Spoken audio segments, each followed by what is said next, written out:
Välkommen till kanalen Mopedteori Hjälp. Nu ska vi kolla mitt teoriprov som gäller trafikregler och jämför det med regelboken. Och jag heter Thomas. Trafikverkets indelning i 5 moduler. Vi kuggar igång trafikregler.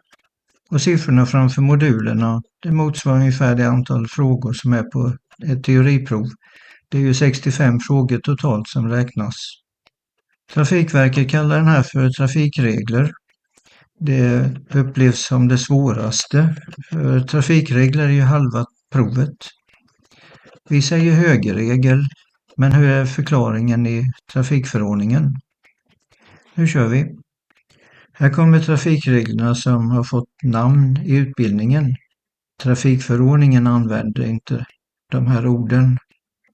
Vi tittar på en regel i taget och jämför vad regelboken har för beskrivning av händelsen. Och som exempel finns inte högerregel eller högertrafik som ord i trafikförordningen. Det kan vara svårt att hålla ett säkert avstånd till fordon framför dig. Då kommer man på ett sätt att förhindra upphinnande olyckor som betyder påkörning bakifrån. Den kallas för 3-sekundersregeln och som fungerar i alla hastigheter. Utnyttja en markering som fordonet framför passerar. Då startar din tid och istället för klockan så kan du räkna 1001, 1002, 1003. Det motsvarar ungefär 3 sekunder.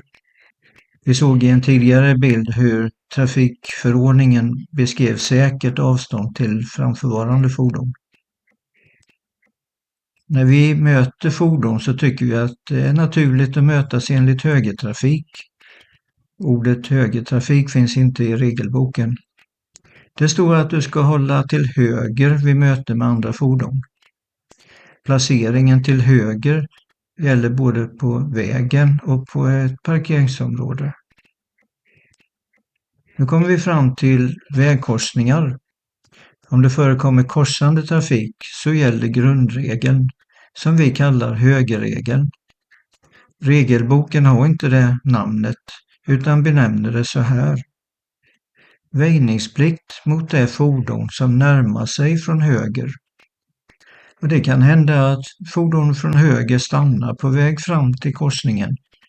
Då finns det inget fordon som närmar sig från höger och högerregeln finns inte då.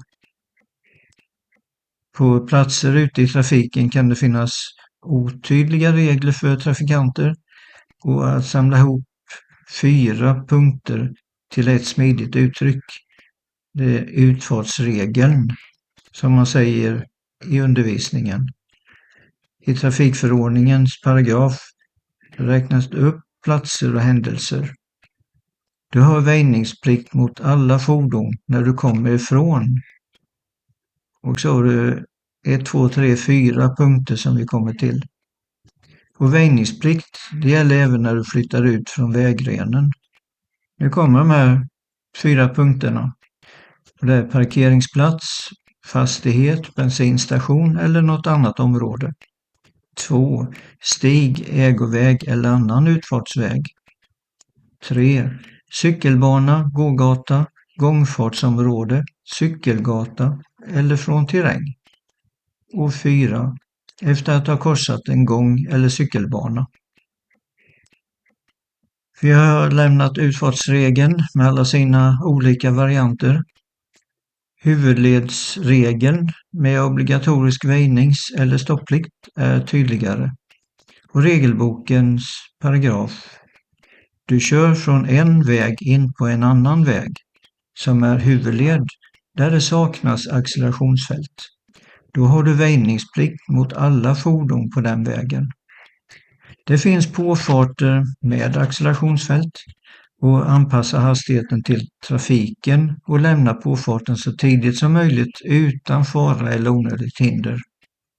Men du som kör ett långsamt fordon, du ska ju fortsätta på accelerationsfältet och köra in på vägrenen. Blockeringsregeln innebär att du inte ska hindra korsande trafikant vid vägkorsning och övergångsställe som exempel. I regelboken står det: du närmar dig en vägkorsning. Anpassa körsättet så att du inte hindrar i onödan eller tvingas att stanna i korsningen. Det inträffar ju ofta vid köbildning. När du planerar att svänga i en vägkorsning så säger vi svängregeln. Du kontrollerar trafiken som är bakom dig.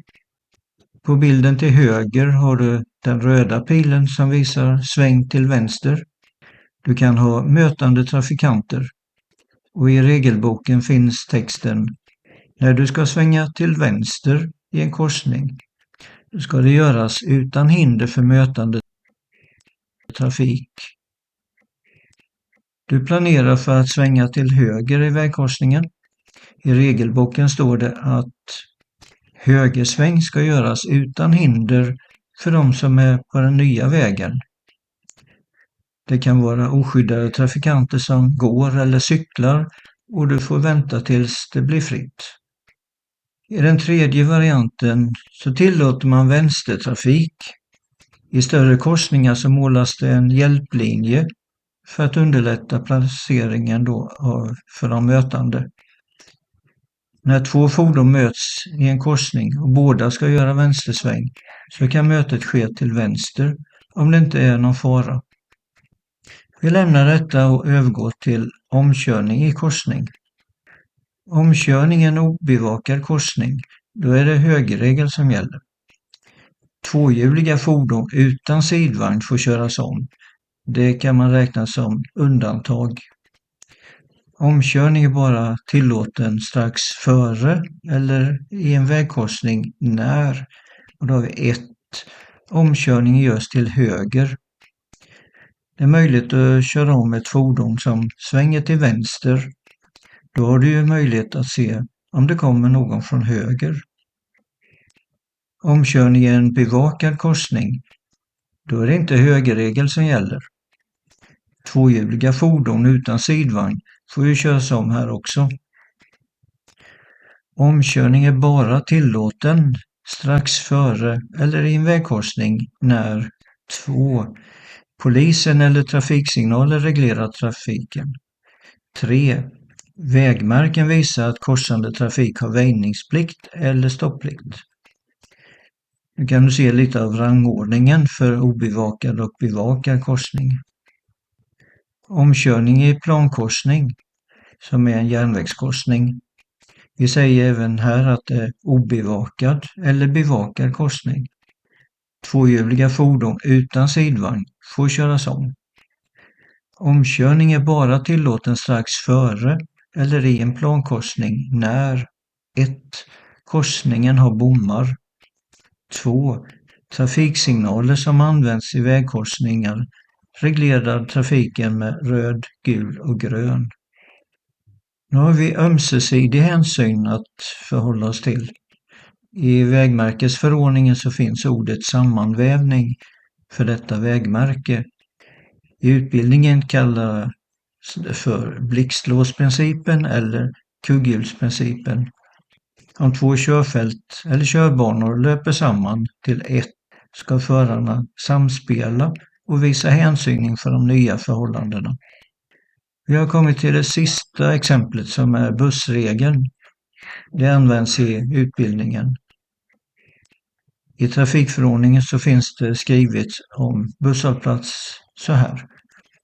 När du närmar dig en buss och föraren i bussen ger tecken för att lämna busshållplatsen, då har du skyldighet att sakta ner och låta bussen lämna hållplatsen.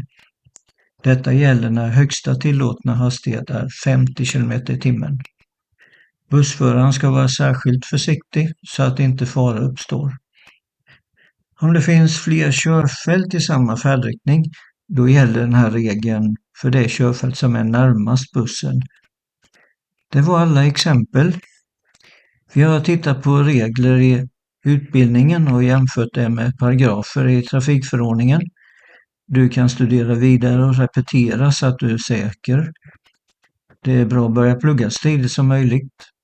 Nästa video tänkte jag att det blir teoriprovet, trafikanordningar ut med vägen och i trafikregler. Och jag tackar för mig.